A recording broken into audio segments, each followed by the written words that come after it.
आज बाबा की जो मुरली है वो 3/5/1972 की है और टाइटल है ला मेकर बनो और ला ब्रेकर नहीं। आज बाबा के टाइटल है कि ला मेकर बनो लेकिन ला ब्रेकर नहीं। अपने को लवफुल और लाफुल दोनों ही समझते हो। आज की वाणी में बाबा ने कहा कि बच्चे लवफुल और लाफुल दोनों ही समझते हो। जितना ही लवफुल उतना ही लाफुल हो। आज की विशेष बाड़ी 2 ही पॉइंट पे बाबा ने चलाई है कि आज लवफुल और लाफुल दोनों बनना है। तो आज उसकी निशानी भी बाबा बता रहे हैं कि जितना ही लवफुल होंगे उतना ही लाफुल भी होना है। जब लवफुल बनते हो तो लाफुल नहीं बन सकते हो और जब लाफुल बनते हो तो लवफुल बन नहीं सकते हो। क्या दोनों ही साथ साथ एक ही समय कर्म में व स्वरूप में दिखाई दे सकते हैं? क्योंकि जब तक ला और लव दोनों ही समान नहीं हुए तब तक कार में सदा सफलता मूर्त बन नहीं सकते। बाबा ने कहा दोनों में क्या करना है, बनना है। लाफुल भी होना है और लवफुल भी बनना है, क्योंकि जब तक दोनों में समान नहीं होंगे तब तक सफलता भी हमें नहीं मिल सकती। इसलिए बाबा ने कहा सफलता मूर्त व संपूर्ण मूर्त बनने के लिए इन दोनों की आवश्यकता है। आज बाबा ने 2 पॉइंट बताए हैं कि सफलता मूर्त व संपूर्ण मूर्त बनने के लिए लाफुल भी होना जरूरी है और लवफुल भी होना जरूरी है। ये दोनों की आवश्यकता है। लाफुल अपने आप के लिए भी बनना होता है, ना कि दूसरों के लिए। बाबा ने कहा दूसरों के लिए तो बन जाते हो लाफुल, लेकिन अपने लिए नहीं। तो बाबा ने कहा बच्चे लाफुल अपने आप के लिए भी बनना है, ना सिर्फ दूसरों के लिए लाफुल बनना पड़ता है। लेकिन जो स्वयं अपने प्रति लाफुल बनता है वही दूसरों के प्रति भी लाफुल बन सकता है। अगर स्वयं अपने प्रति कोई भी ला को ब्रेक करता है तो वह दूसरों के ऊपर चला नहीं सकता। बाबा ने कहा ला का मतलब है जो नियम मर्यादाएं बनी हैं। तो बाबा ने कहा अपने लिए तो नहीं फॉलो कर पाते, लेकिन दूसरों के लिए बहुत नियम मर्यादाएं बताते हैं। तो बाबा ने कहा पहले खुद के लिए यूज करो, फिर आप दूसरों को भी राय बताओ। तो इसलिए बाबा ने कहा बच्चे कि स्वयं अपने प्रति कोई भी ला को ब्रेक करता है तो वह दूसरों के ऊपर ला चला नहीं सकता। कितना भी दूसरों के प्रति लाफुल बनने का प्रयत्न करेंगे लेकिन बन नहीं सकोगे। जब आप खुद नियम मर्यादाओं पर नहीं चलोगे तो आप किसी को, दूसरे को भी आप नियम मर्यादाओं में नहीं चला सकते। इसलिए पहले अपने आप से पूछो कि मैं अपने प्रति व अन्य आत्माओं के प्रति लाफुल बना हूँ। कि बाबा ने जो नियम मर्यादाएं बनाए हैं तो बाबा ने कहा पहले आप अपने अंदर चेकिंग करो कि क्या मैं बना हूँ लाफुल। अगर मैं बना हूँ तभी मैं दूसरी आत्माओं को बना सकता हूँ। प्रातः से लेकर रात तक मनसा स्वरूप में अथवा कर्म में संपर्क व एक दो को सहयोग देने में व सेवा में कहाँ भी किस प्रकार का लाभ ब्रेक तो नहीं किया। जैसे बाबा ने कहा कि जैसे आप संपर्क संबंध में आते हो या मनसा स्वरूप में आते हो या कर्मों में आते हो तो एक दो को सहयोग देने में व सेवा में कहाँ भी किस प्रकार का लाभ ब्रेक तो नहीं किया, मतलब नियम मर्यादाएं तो नहीं कोई तोड़ी। तो जो लाभ ब्रेकर होगा वह नई दुनिया का मेकर बन नहीं सकता। बहुत सुंदर बात बाबा ने कही कि जो बच्चे लाभ मेकर होंगे वो कभी भी क्या नहीं बन सकते, नई दुनिया का मेकर बन नहीं सकेंगे। वह peace maker, new world maker नहीं बन सकेंगे। आज 2 पॉइंट बाबा ने कहा कि पीस मेकर बनना है और न्यू वर्ल्ड मेकर बनना है। अगर ये दोनों नहीं होगा ला ब्रेक तो बाबा ने कहा पीस मेकर व न्यू वर्ल्ड मेकर बन नहीं सकोगे। तो अपने आप को देखो कि मैं न्यू वर्ल्ड मेकर व पीस मेकर बना हूँ। बाबा ने कहा अपने अंदर चेकिंग करो कि आप न्यू वर्ल्ड मेकर व पीस मेकर व ला मेकर हूँ वह ला ब्रेकर तो नहीं हूँ। जो स्वयं ला मेकर हैं वही अगर ला को ब्रेक करता है तो क्या ऐसे को ला मेकर कहा जा सकता है? ईश्वरीय लाज माना कायदे व ईश्वरीय नियम क्या हैं वह सभी स्पष्ट जान गए हो या भी जानना बाकी है। बाबा ने कहा जो ईश्वरीय नियम मर्यादाएं बनी हैं तो बाबा ने कहा जान गए हो या फिर अभी जानना बाकी है। जानने का अर्थ क्या होता है बच्चे? जानना अर्थात मानना। जब हमने जान लिया कि ईश्वरीय नियम मर्यादाएं क्या हैं तो बाबा ने कहा उस पर हमें चलना भी चाहिए। जानने के बाद मानना भी तो होता है ना बच्चे, मानने के बाद फिर चलना भी होता है।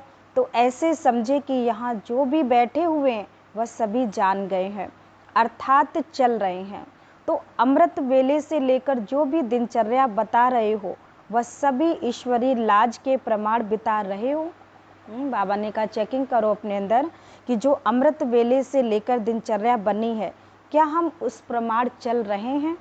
इसमें कुछ परसेंटेज है, जानने में परसेंटेज है। अगर जानने में परसेंटेज नहीं है और जानकर चलने में परसेंटेज है तो उसको जानना कैसे कहेंगे।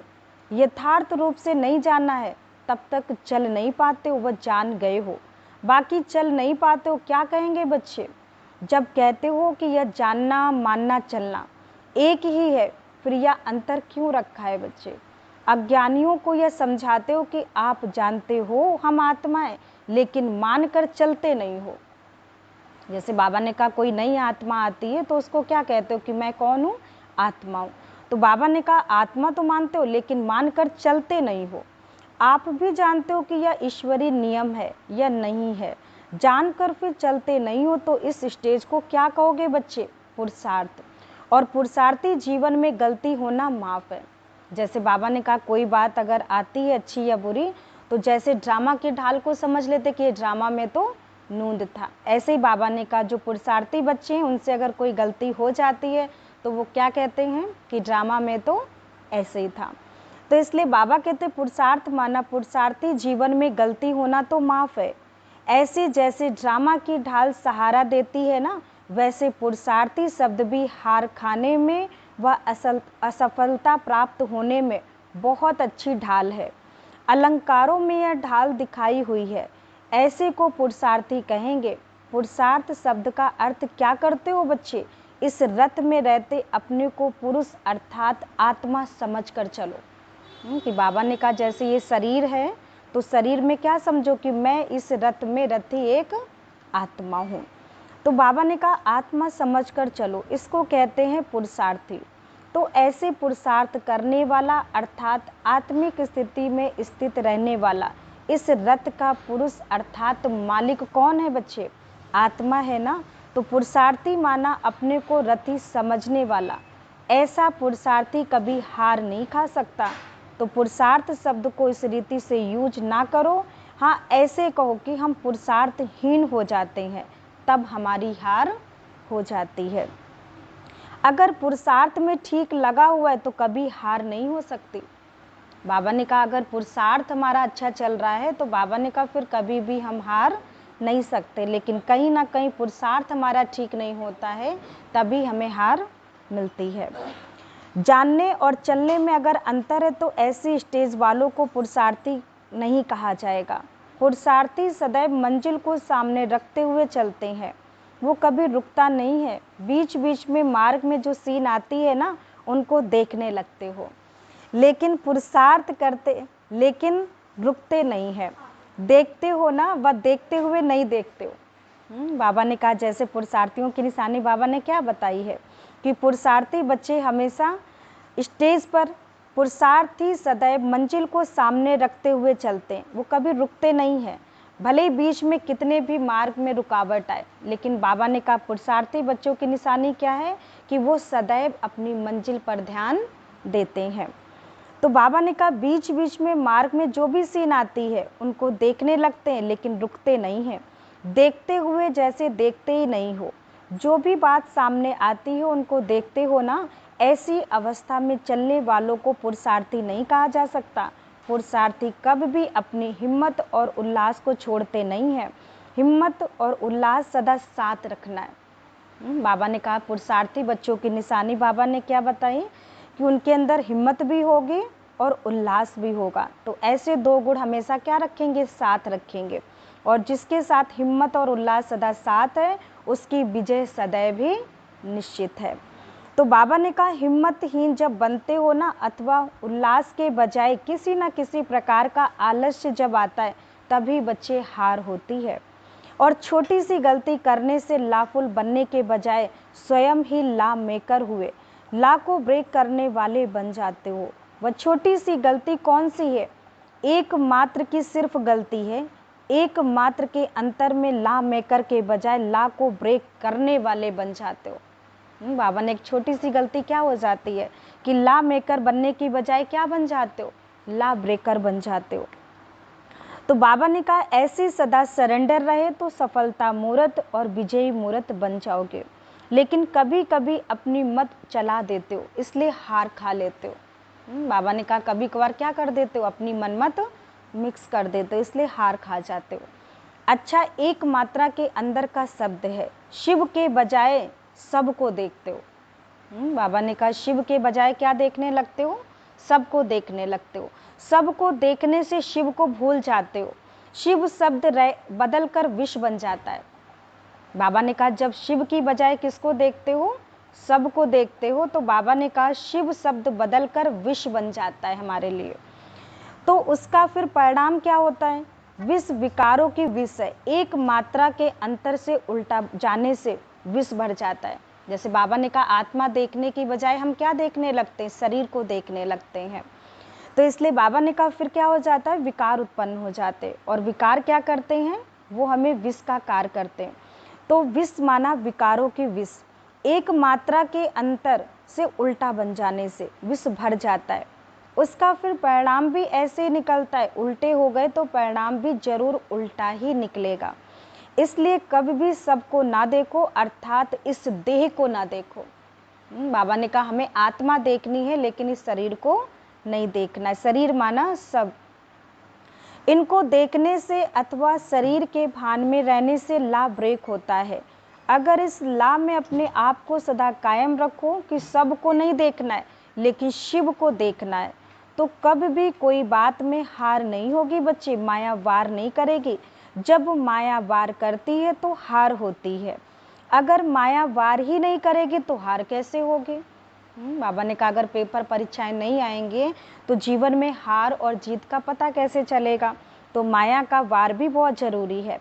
अगर माया वार ही नहीं करेगी तो हार कैसे होगी। अपने आप को बाप के ऊपर हर संकल्प में बलिहार बनाओ, तो कभी भी हार नहीं होगी। बाबा ने कितनी सुंदर बात बताई है कि बच्चे अगर आप तन मन धन से बाप पर हर संकल्प से बलिहार जाओगे तो कभी भी आपकी माया से हार नहीं होगी। संकल्प में भी अगर बाप के ऊपर बलिहार नहीं हो तो संकल्प कर्म में आकर हार खिला देते हैं। इसलिए अगर लॉ मेकर अपने को समझते हो तो कभी भी इस लॉ को ब्रेक नहीं करना। चेक करो, यह जो संकल्प उठा है वह बाप के ऊपर बलिहार होने योग्य है।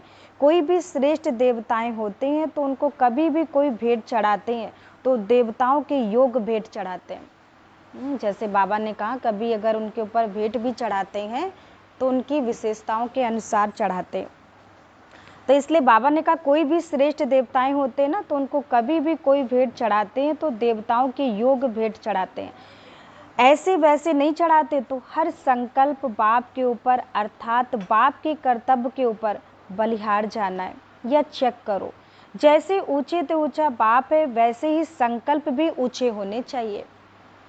जो भेंट चढ़ावे अगर व्यर्थ संकल्प विकल्प है तो बाप के ऊपर बलि चढ़ा नहीं सकते, बाप स्वीकार ही नहीं करेगा। इसलिए बाबा कहते बच्चे आजकल शक्तियां और देवियों का भोजन होता है, उसमें भी बहुत शुद्धि पूर्वक भोग चढ़ाते हैं। अगर उसमें भी कोई अशुद्धि होती है तो देवी भी स्वीकार नहीं करती है। बाबा ने कहा जैसे शिव शक्तियों को भोग लगाते हो ना देवियों को, तो बाबा ने कहा कितना शुद्धिकरण भोग लगाते हैं, कितनी शुद्धता से लगाते हैं। तो बाबा ने कहा अगर थोड़ी भी अशुद्धता होगी तो वो भोग क्या नहीं करेंगे, स्वीकार नहीं करेंगे। फिर वह भक्तों को महसूसता आती रहेगी कि देवी ने हमारी भेंट स्वीकार नहीं की है। तो आप भी श्रेष्ठ आत्माएं हो बच्चे, शुद्धि पूर्वक भेंट नहीं है तो आप भी स्वीकार नहीं करते हो। ऊंचे तो ऊंचे बाप के आगे क्या भेंट चढ़ानी है, वह तो समझ सकते हो ना। हर संकल्प में श्रेष्ठता भरते जाओ और हर संकल्प बाप और बाप के कर्तव्य में भेंट चढ़ाते जाओ, फिर देखो कभी भी हार नहीं खा सकोगे। अभी फिर भी कोई व्यर्थ अथवा अशुद्ध संकल्प चलने की प्रत्यक्ष रूप में कोई सजा नहीं मिल रही है, लेकिन थोड़ा आगे चलेंगे तो कर्म की तो बात ही छोड़ो, लेकिन अशुद्ध व व्यर्थ संकल्प जो हुआ जो किया उसकी प्रत्यक्ष सजा का भी अनुभव करेंगे। जैसे बाबा ने कहा अभी अगर आपके कोई व्यर्थ संकल्प या विकल्प चलते हैं तो अभी सजा नहीं है, लेकिन आगे चलकर आप अनुभव करेंगे कि जो भी संकल्प व विकल्प हुआ तो उसकी प्रत्यक्ष सजा का भी अनुभव करेंगे। क्योंकि जब व्यर्थ संकल्प करते हो तो संकल्प भी खजाना है। बाबा ने कहा जब हमारे संकल्प चलते हैं तो वो भी कहीं ना कहीं एक प्रकार का खजाना है। तो बाबा ने कहा खजाने को भी जो व्यर्थ गवाता है उसका क्या हाल होगा। बाबा ने कहा जो संकल्प चलते उससे भी क्या है, खजाना है। तो बाबा ने कहा अगर एक भी संकल्प व्यर्थ गवाते हो तो उसका क्या हाल होगा बच्चे। व्यर्थ धन गवाने वालों की रिजल्ट क्या निकलती है, दिवाला निकल जाता है। बाबा ने कहा जो धन वेस्ट करते हैं तो उनका क्या हो जाता है, दिवाला निकल जाता है। ऐसे ही बाबा ने कहा जो व्यर्थ संकल्पों का खजाना है अगर उसे भी आप गवा दोगे तो आपका भी क्या निकल जाएगा, दिवाला निकल जाएगा। तो ऐसे ही यह श्रेष्ठ संकल्पों का खजाना व्यर्थ गवाते गवाते बाप द्वारा जो वर्षा प्राप्त होना चाहिए वह प्राप्ति का अनुभव नहीं होता। जैसे कोई दिवाला मारते हैं तो क्या गति हो जाती है, ऐसी स्थिति का अनुभव होगा ना। इसलिए अभी जो समय चल रहा है ना वो बहुत सावधानी से चलने का है, क्योंकि अभी यात्री चलते चलते ऊंच मंजिल पर पहुंच गए हैं। तो ऊंच मंजिल पर कदम कदम पर अटेंशन रखने की बहुत आवश्यकता होती है। हर कदम में चेकिंग करने की आवश्यकता होती है। अगर एक कदम में भी अटेंशन कम रहा ना तो रिजल्ट क्या होगी। इसलिए बाबा कह रहे इस टाइम जो आप कदम चलते हो ना, एक एक कदमों पर क्या होना चाहिए, आपका अटेंशन होना चाहिए। हर कदम में चेकिंग करना चाहिए कि ये जो कदम हम चला रहे हैं तो उस पर बाबा ने कहा अटेंशन देना चाहिए। अटेंशन कम रहा तो फिर रिजल्ट क्या होगी, ऊंचाई के बजाय पाँव खिसकते खिसकते नीचे आ जाएंगे। बाबा ने कहा अगर अटेंशन नहीं होगा हमारा तो फिर क्या होगा, ऊपर जाने की बजाय खिसकते खिसकते हम नीचे आ जाएंगे। तो वर्तमान समय इतना अटेंशन है व अलबेलापन है। बाबा पूछ रहा है कि बच्चे इस टाइम जो समय चल रहा है वर्तमान समय, तो आपका अटेंशन है या फिर अलबेलापन है। तो पहला समय और था, वह समय बीत चुका। बाबा ने कहा जो पहले का समय था वो और कुछ था, लेकिन जो अभी का समय है वो अलबेलेपन का नहीं है, वो बीत गया। तो बाबा ने कहा पहले समय और था, वह समय बीत चुका है। जैसे जैसे समय बीत चुका तो समय के प्रमाण परिस्थिति के लिए बाप रहम दिल बन कुछ ना कुछ जो सैल्वेशन देते आए हैं वह समय प्रमाण अभी समाप्त हो चुका है।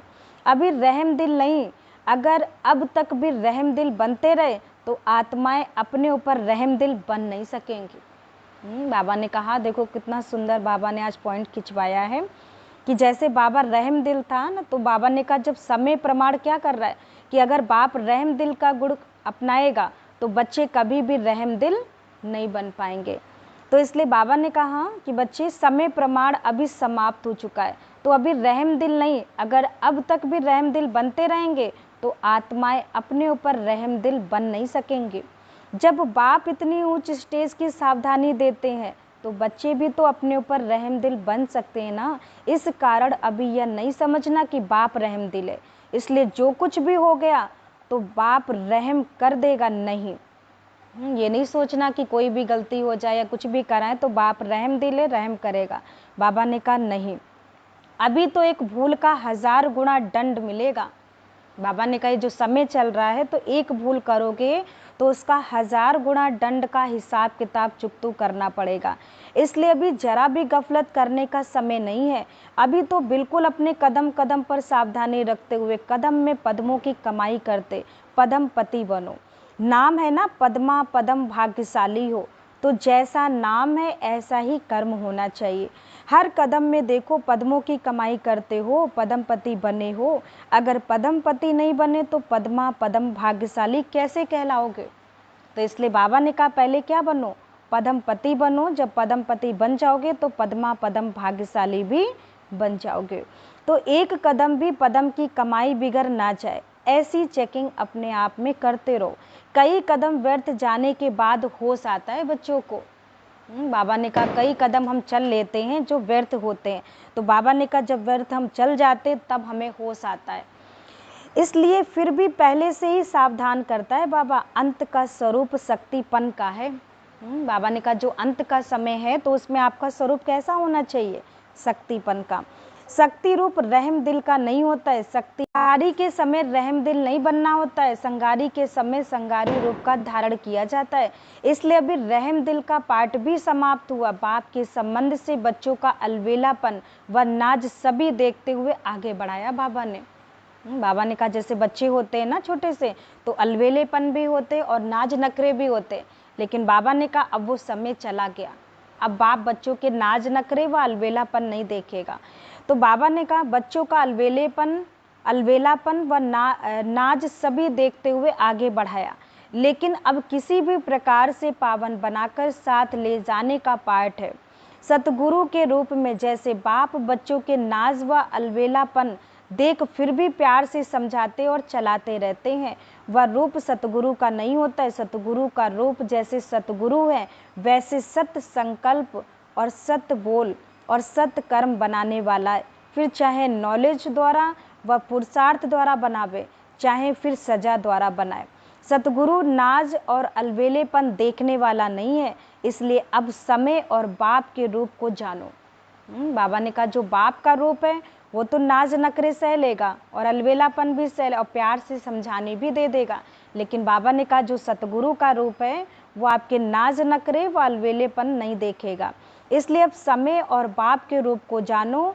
ऐसे ना हो कि बाप के इस अंतिम स्वरूप को ना जानते हुए अपने बचपन के अलबेलेपन में आकर अपने आप को धोखा दे बैठो।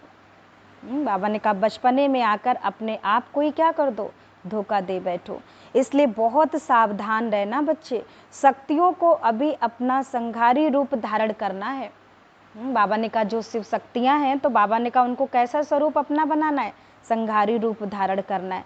जैसे दिखाया हुआ है ना, कोई भी आसुरी संस्कार शक्तियों का सामना नहीं कर सकता। आसुरी संस्कार वाले शक्तियों के सामने आंख उठाकर देख नहीं सकते।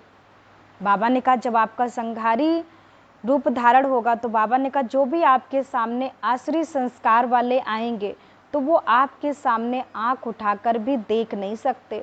तो ऐसे संघारी रूप बनकर स्वयं में भी आसुरी संस्कारों का संगार करो और दूसरों को भी आसुरी संस्कारों के संगार करने वाले संघारी मूर्त बनो। ऐसी हिम्मत है, माता रूप में भले रहम आ जाता है। चलो 2 मिनट बाबा को याद करते हैं।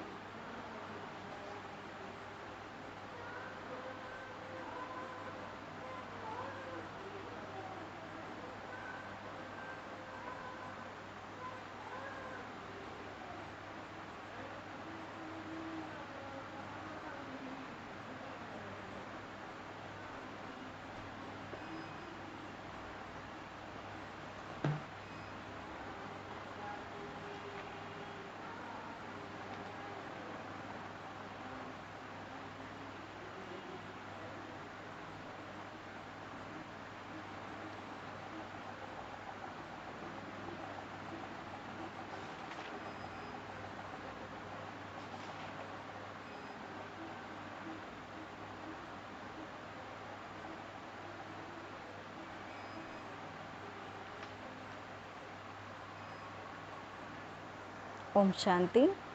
तो बाबा ने कहा बच्चे आसुरी संस्कार के संगार करने वाली संघारी मूर्त बनो। ऐसी हिम्मत है। माता रूप में भले रहम आ जाता है लेकिन शक्ति रूप में रहम नहीं आता है। माता बनकर पालना तो बहुत की और माता के आगे बच्चे लाड कोड भी करते हैं, लेकिन शक्तियों के आगे किसकी हिम्मत नहीं होती है जो अलबेलापन दिखा सके। अपने प्रति भी अब संगारी बनो। ऐसी स्टेज बनाओ जो आसुरी संस्कार संकल्प में भी ठहर ना सके। इसको कहते हैं कि एक ही नज़र से असुर संहारने। इसलिए शक्तियों के लिए क्या कहा गया, असुर संहारने। तो बाबा ने कहा एक ही नज़र से असुर संहारने। संकल्पों को परिवर्तन करने में कितना समय लगता है, सेकंड लगता है ना, और नज़र से देखने में कितना समय लगता है, तो 1 सेकंड। तो नज़र से असुर संगार करने वाले अर्थात 1 सेकंड में आसुरी संस्कारों को भस्म करने वाले ऐसी बनी हो कि आसुरी संस्कारों के वशीभूत हो जाते हो। आसुरी संस्कारों के वशीभूत होने वाले को किस संप्रदाय में गिना जाएगा, बाबा ने कहा ऐसे संस्कारों वाले बने हो या अभी भी आश्रित संस्कारों के वशीभूत हो। तो बाबा ने कहा ऐसी आत्माओं को किस संप्रदाय में गिना जाएगा। आप कौन हो बच्चे? आप ईश्वरी संप्रदाय के हो। जो ईश्वरी संप्रदाय वालों के पास आश्रित संस्कार भी नहीं आने चाहिए। बाबा ने कहा आप ईश्वरी संप्रदाय के हो तो आपके साथ आश्रित संस्कार नहीं आने चाहिए, इसलिए अभी आश्रित संस्कार आते हैं तो उन्हें भस्म करो। बाबा ने कहा अगर अभी भी आश्रित संस्कार आते हैं तो वह भस्म हो गए। आते हैं फिर क्या बन जाते हो बच्चे? अपना रूप बदल कर बहुरूपी बन जाते हो क्या? अभी अभी ईश्वरी संप्रदाय और अभी अभी आश्रित संस्कारों के वश हो गए हो तो क्या बन गए हो?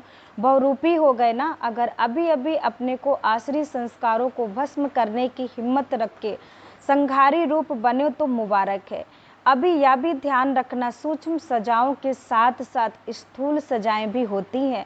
ऐसे नहीं समझना कि सूक्ष्म सजा तो साथ साथ, बाबा ने कहा ऐसे नहीं समझना कि सूक्ष्म सजा तो अपने अंदर भोग कर खत्म करेंगे। नहीं, सूक्ष्म सजाएं भी सूक्ष्म में मिलती रहती हैं और दिन प्रतिदिन ज़्यादा मिलती जाएंगी। लेकिन ईश्वरीय मर्यादाओं के प्रमाण कोई भी अगर अमर्यादा का कर्तव्य करते हैं तो मर्यादा का उल्लंघन करते हैं, तो ऐसी अमर्यादा से चलने वालों को स्थूल सजाएं भी भोगनी पड़ेंगी। बाबा ने कहा जैसे ये नहीं सोचना कि अगर आप मर्यादाओं का उल्लंघन करते हो तो आपको सूक्ष्म में भी क्या होगी? सजा मिलेगी। तो मर्यादा का उल्लंघन करते हो तो ऐसी अमर्यादा में चलने वालों को स्थूल सजाएं भी भोगनी पड़ेंगी। फिर तब क्या होगा? अपने दैवी परिवार के स्नेह संबंध और जो वर्तमान समय की समाप्ति का खजाना है उनसे वंचित होना पड़ेगा। इसलिए अब बहुत सोच समझकर कदम उठाना। आज बाबा ने कहा बच्चे कदमों पर भी क्या करना है? अटेंशन रखना है। तो इसलिए बहुत सोच समझकर कदम उठाना। ऐसे माना ऐसे नियम शक्तियों द्वारा स्थापन हो रहे हैं। बाबा ने कहा जो नियम मर्यादाएं बनी हैं, जो लाज बाबा के बने हैं, ईश्वरीय मर्यादाएं, तो बाबा ने कहा ऐसे शक्तियों द्वारा स्थापन हो रहे हैं। पहले से ही सावधान करना चाहिए। फिर ऐसे ना कहना कि ऐसे तो हमने समझा ही नहीं था या तो नई बात हो गई, पहले से ही सुना रहे हैं बाबा। सूक्ष्म लाज के साथ स्थूल लाज, बाबा ने कहा सूक्ष्म लाज के साथ स्थूल लाज व नियम भी है ना। जैसे जैसे गलती उसी प्रमाण ऐसी गलती करने वालों को सजा भी है।